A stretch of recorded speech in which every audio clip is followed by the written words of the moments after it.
Hey, it's Doc. Welcome to the channel. So today we are with Jeff Kelderman. Jeff is a good friend of mine from at least 15 years. Yeah, probably. And actually the car we're going to see today is a car that is probably what brought us together, I think. Because I grew up with a Superbird, and Jeff you got Superbird, what, early 2000s? Yeah, January 2001. There we go.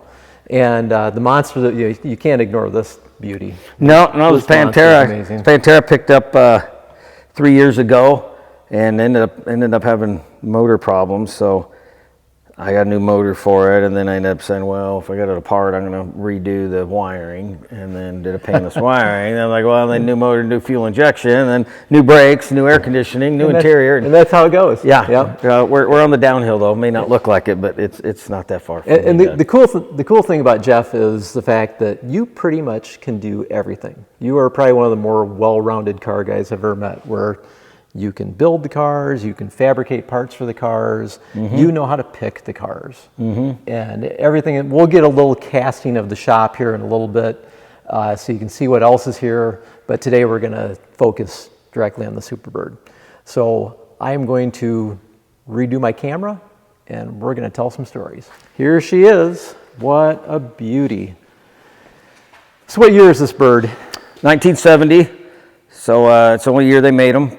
69, Dodge made the Charger Daytona, and Richard Petty, left Plymouth. The cars they were putting out, the Roadrunners, were not competitive with the Torino, and then Dodge, came out the wing, and Richard didn't have that because he was under contract with Plymouth. And actually left and drag raced for a year because he was, he's like, I can't go out there and be competitive against stuff that's not even on the same scale. So Plymouth built this to get him back in the stable to run. And Plymouth had to build so many cars to be able to, so many cars for the street in order to race the cars like this. Yeah. So what happened is, it used to be they had to build 500 cars. So when Dodge did the Daytona, they could do 500, and that was considered enough of a production car. And then with Ford and their Boss motors, NASCAR saw a lot of real exotic stuff coming down the line. So they're like, no, we got to have one car for every dealership.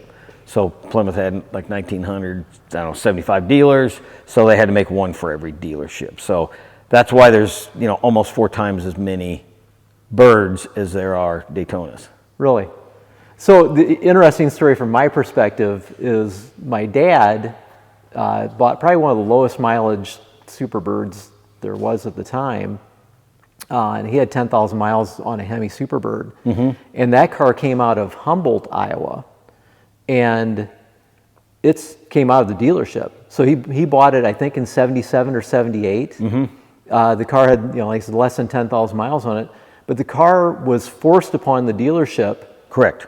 And they couldn't sell it. Right. So it ended up just kind of sitting in the back, and they used it for parades and stuff like that. You're exactly right. And even some of the dealerships ended up taking the nose off and, putting a different grill in. So this was just a combination of, I think, a Cornet fender. They lengthened the hood and, to do the beak. So, body, the substructure is still the same. Yeah. And so a guy could actually put this back to a normal looking car with a normal grill. It would be fascinating to see what they did with, to find an actual nose that they redid. I love aftermarket, period correct stuff. Yeah, so. But the biggest thing, everybody talks about the nose, but the biggest thing is the insert. So, on the Daytonas and the Bird, they flush mounted. They have a whole cutout here that they welded in and let it in. So the reason the Superbirds had the vinyl tops is they had to hammer these out in like 3 months. So they didn't have time to do a bunch of paint work. So they just did a rough body work and some lead under here, and then slapped the vinyl top on to expedite the process of getting this out the door. And I was just thinking, I've never seen a Bird without a vinyl top, so that explains that perfectly. Yes, and if you do have one, it's because somebody spent a lot of time on some body work. And then ruined it.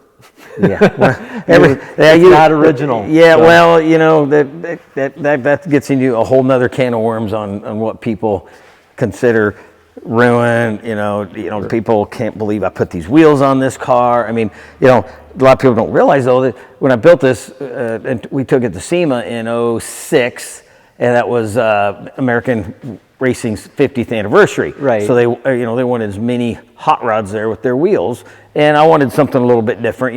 My original plan was just to do some steelies on it, and maybe do like a 17-inch or 18-inch rim. But, we ended up going with these for the American Racing deal. And I also had partnerships back then with Phoenix Gold, so we had a lot of stereo equipment in it. So I unveiled this at SEMA with a bunch of stereo equipment with my partnership from the truck companies I work with. And oh my Lord, there was the uproar from all the purists. Like, I can't, where the hell did this thing come from? If you think of the context of the time, so, early 2000s, this car was just starting to come into its own. Exactly. As far as a collectible, and even then the 440s. Weren't everybody wanted the Hemis at the time. Yeah, well, this is this would be the next rung down with being a 6-pack, so it's a V code. So that was Right. that worked out really well when we found this car. But so I mean, I was 30 when I got it, and it was like, I want to race. I want a hot rod. I'm building a hot rod. It happens to be a Superbird. But I'm going to make it a hot rod. I'm going to put my own twist in it. Now, you can put original wheels and tires back on this thing. That's no big deal. No one else had done that either, to be honest. This is one of the first. Time. I was nobody creates the trend, but putting the big wheels and getting resto mod and stuff like this. This was pro touring, so to speak. This was definitely on the beginning of that trend. Right. I would agree with that. And 17 years ago. That was one of the things that really drew me to this car. Was the fact that you were bold enough to actually. Right, I don't know if I'd say improve upon it, but modify it. Well, I wanted some brakes, And so I'm looking at this exhaust sitting down right by your ankles. What's the story with that? Yeah, so these are BSR boom tubes. This is what they use on real NASCAR cars. Really? Yeah, so I've got hooker headers on this. I got just little tiny MagnaFlow tire mufflers on this that come off a sprint car. So this thing is extremely loud. But it sounds so good with the cam and just loping it. Sounds. Every car that you build sounds magnificent. Yeah, I don't mind. That is your niche, I think. Yeah, I like things that are definitely on the loud side. That's I grew up kind of around, So what else has been done to this car? Well, if we just start, obviously you got the wheels and tires.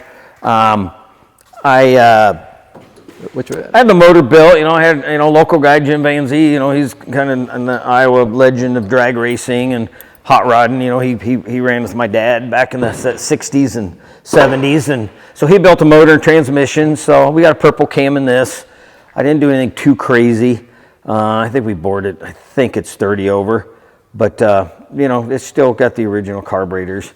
And, being a 6-pack's kind of cool. I already took these wing nuts off so we could... Have you ever dynoed this car? No, I have not. I've dynoed most of my cars, but, I would say this motor is probably in that 475 crank horse. We might be around 400 rear wheel. There's a lot of car to move here. Yeah, these aren't too light. I don't know the weight on them. I'd have to look that up. But I just want to do headers. Some. Just make it a clean build, and still not go too far off, from the original stuff. Let me ask you a question. So, with Dad's Superbird, when we drive it to shows and stuff like that, it's almost like it had like a 2-stage throttle.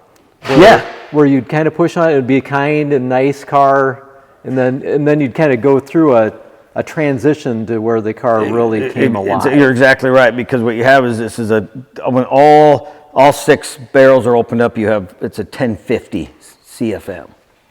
Okay, right. So that's what size of carb that thing is. So, but when you're just puttering around, it's like a 350, 400, something like that. And then so when you're driving around, it's a 2-barrel, but once it opens, you have just this little delay, and when the suction opens of the other 2 carburetors, it's kind of like it's got a little bit of a boost. Well, it was kind of funny because it was a super livable car to drive on the street, until you wanted to park it.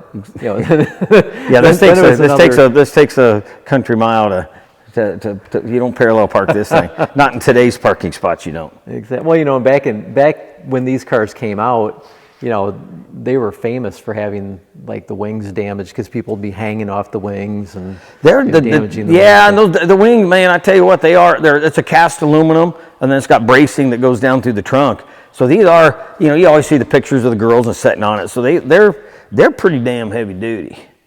But there's more so that just the front end's getting dented up because, you know, if you parallel park this thing, people are backing into it all the time, you know. Now, isn't there something identifiable in the trunk that identifies it specifically as a Superbird? I kind of remember that from Hoovie's car. Yeah, they have these tabs and stuff that are welded in the trunk for the bracing. Yeah, and then I think there's serial numbers under those braces or something, if I remember right. That I don't know. I mean, yeah. I'm not the most knowledgeable purist guy. I got friends that know every single thing about it. So sure. if I need to know anything, I make a few phone calls. I got some covers in here right now, but it's got these tabs that are welded in. Let's see if we can sneak down there. So you got those tabs that are welded in with those braces. Oh, there we go. I don't think I ever realized that with our Superbird. Yeah, and then then the other thing is, yeah, you got these really crappy welds here where they had to put stops on the trunk. That's different. Yeah. And why? Oh, to stop the trunk from hitting the wing. The wing. Okay. Yep. So you can still see. I mean, I still got wire. You know, I don't have all that stereo gear in here that I used to have, but I've still got. I mean, I had Optima batteries in the back of this. We had subwoofers. I said before, that's a giant stack of Optima batteries in there. So let's pause just for a second here. So let's talk about when you got this car. So what condition was this car in when you got this car? So the story on this is pretty wild here. So we're just ending the year 2000, and I had as members, there's a Wing Warrior Club out of Boone, Iowa that put out a newsletter. So obviously based around birds and Daytonas. So I met the couple that run that, and really cool. And I think the general, I don't even know if either one's alive now. But anyway, joined the club, and you get a newsletter every month. So I would always look in the back, classifieds. Well, came home from church, and you know it's January. I mean it's cold as hell, and you know 10 below zero. And the newsletter's sitting there on the kitchen table, and I asked my wife at the time, hey, when did this show up? She goes, it's been here like 3-4 days. And man, I jump in and I look at it, and I get to the back, and it says, and I still got the ad, and it says, you know, vitamin C 440 6-pack Superbird, 98% original. I told the description, needs total restoration, $20,000, and I look down, it's a 319 area code, and that is Eastern Iowa. So I pick up the phone, I call it, and I said, hey, calling about Superbird, and a girl answers the phone. She's like, Dad's outside right now showing it to some guys from Minnesota. And I'm just like, I'm just like, what's frustrating is that it's been here for 4 days and I didn't see the newsletter. I'm one of those guys that the minute it comes in, I'm reading it from front cover to back. Right. So I'm like, I said, my name's Jeff. I live in Oskaloosa. Have them call me the minute they leave. Well, about an hour or two goes by, and didn't have any response, so I called back, and I got to talk to the gentleman. His name was Doug, and I said, hey, I'm calling about the car. And he's like, well, you're too late. These guys from Minnesota are going to buy it. And I said, well, did they leave you a deposit? And he's like, no. And I said, well, I mean, is it worth your time? Let me come over and look at it. And he's like, yeah, come over tonight about 6 o'clock. I got stuff going on. So me and a buddy ran over there. And I still remember it's January 3. And the reason I'm saying this is because we go over there and 60 miles away, and we get to where we're going, and it's a pole barn, unheated, just steel pole barn, and you colder than a witch's tit in there. He fired up salamander. But, when we walk in, and I look over the corner, and here's this Superbird sitting against the wall. Tires are flat, paint's faded. Just for a guy like me who was looking for a car to restore, what's like you walk in and in your mind there's the halo around it. You're like, the Holy Grail. There it is. We are looking at the car. I will take it whatever condition it's in. Yes, it's I just walked in and I looked at my buddy. I said, we're not leaving without this car. And so we go over there and we go around, we look at it and everything, and I'm just like, this is awesome, man. There's only 20 grand, and we screwed around for a while. And so I got a company check and I said, well, here's your 20 grand. for the car. And he's like, oh man, I can't, I'm a man of my word. I told these guys from Minnesota, they got 24 hours to come up with the money. And I'm like, well, they need 24 hours. You're getting, the ad says $20,000. Here's $20,000. Let's do.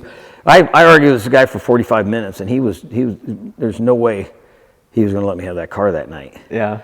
And I remember walking out of there and driving home with my buddy. I'm like, I cannot.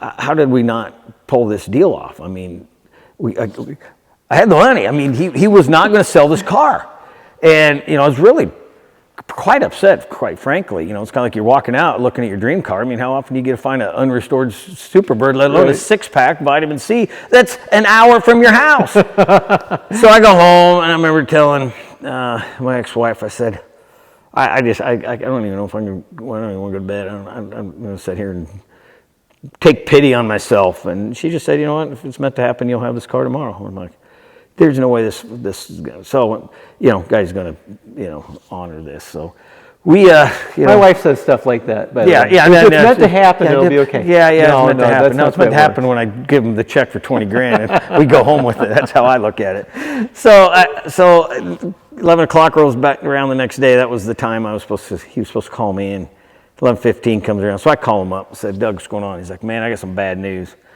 I was in my office, and I just like someone kicked you in the nuts, I mean, as car guys, it's like death of a family member, don't get the car of my dreams, like, I was like, what? He goes, the price went up. And I said, oh, really? And he goes, it's going to take $24,000 to buy the car now.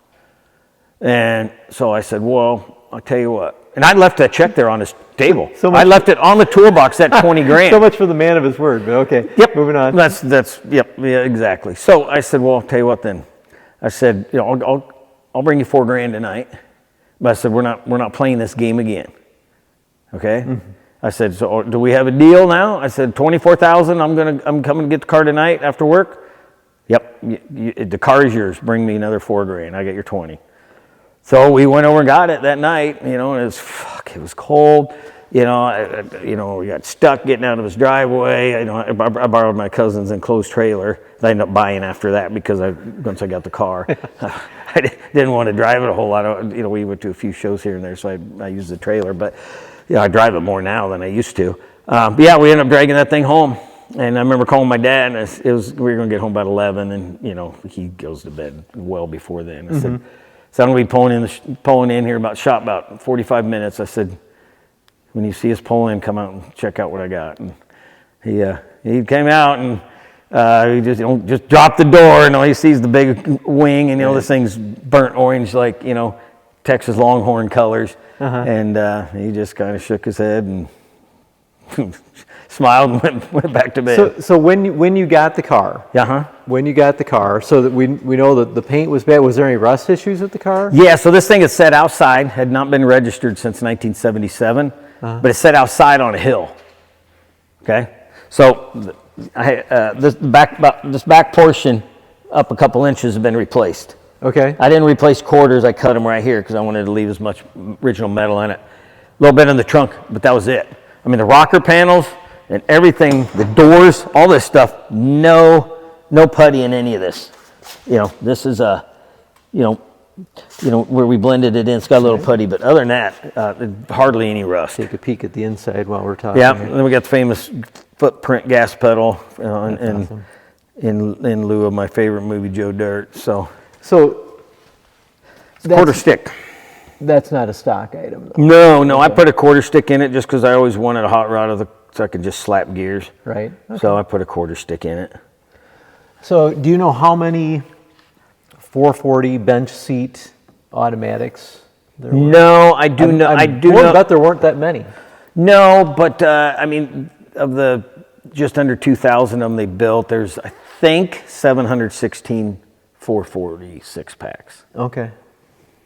God, So what a magnificent car. Yeah, and I did leather interior too. That's another thing. I didn't want vinyl interior. I wanted leather interior, So I had a guy, just duplicate the factory stuff, and it's that's the kind of attention to detail I like. And they said this car sits. You have two parties. You have the original group, and then on the other side you have the Resto Mod group.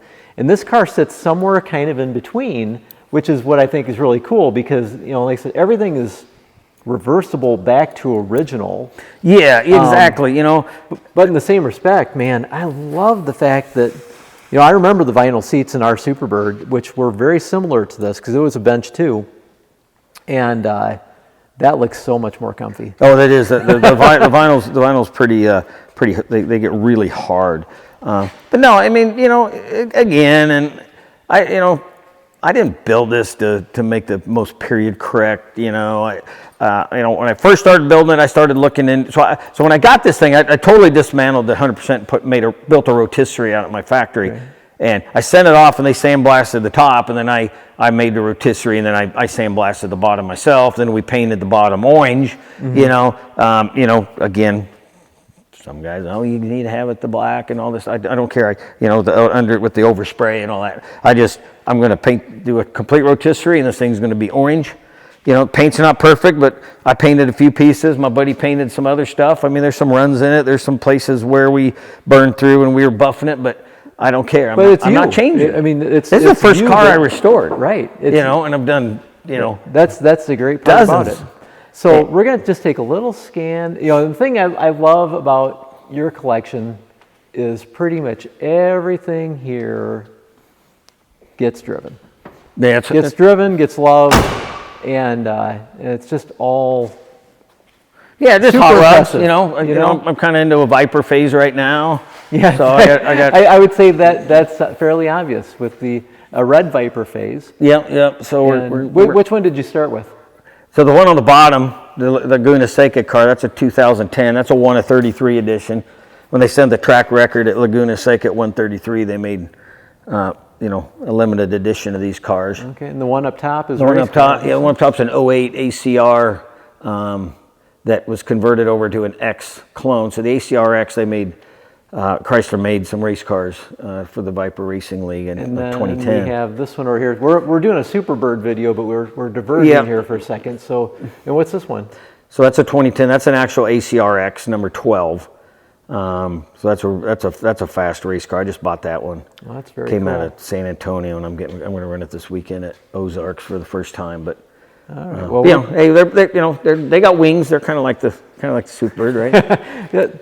A different kind of wing. Yeah. So we're going to stop here, and next time you see this on the video, we're going to be driving this car, and we'll wait for a nicer day for that. Yeah. No, we'll get her out. It'll be a lot of fun. Yep. See you guys in a bit.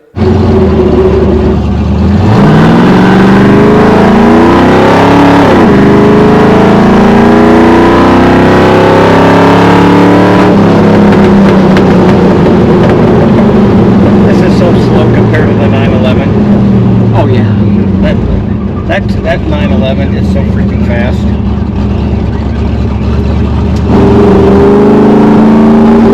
And I think I'm getting a little bit of valve spring flow too, because it's set so low. All cars you get about 4,000 RPM, they start to float if you don't drive them enough. This thing doesn't have 1,000 miles on it since I built it.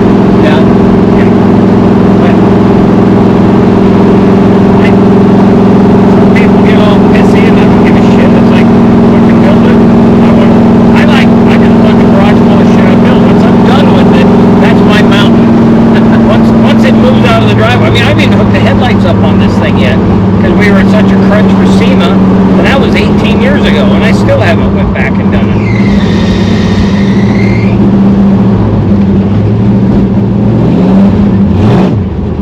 So right here now.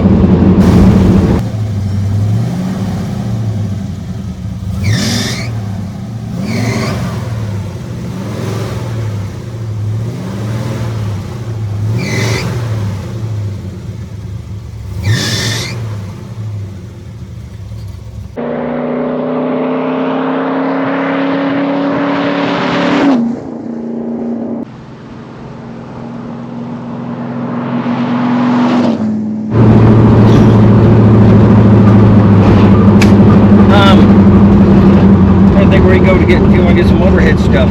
Yeah. Because, I mean... literally just a wide open field somewhere without a bunch of trees. Like that field right there.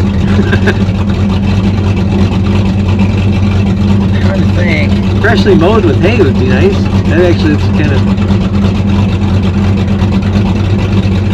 Wait, he's out there. I know the old guy.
It just gets warmed up. No, just getting fucking the car, you know, all that shit.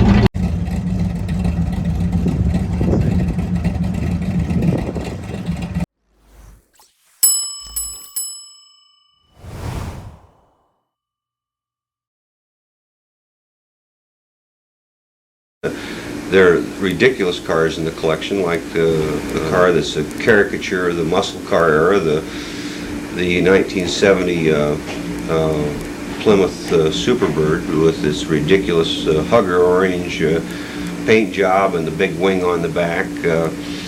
I bought that car just because I think when they came out in 1970, I thought only a fool would own something like that because it was absolutely ridiculous looking on the road. But later on, they appreciated in value, and that's one of the lowest mileage original Superbirds with the Hemi engine, which is a very rare option. And it's even rarer yet that it's a Hemi engine plus an automatic transmission. So that's always a crowd pleaser when people come around. And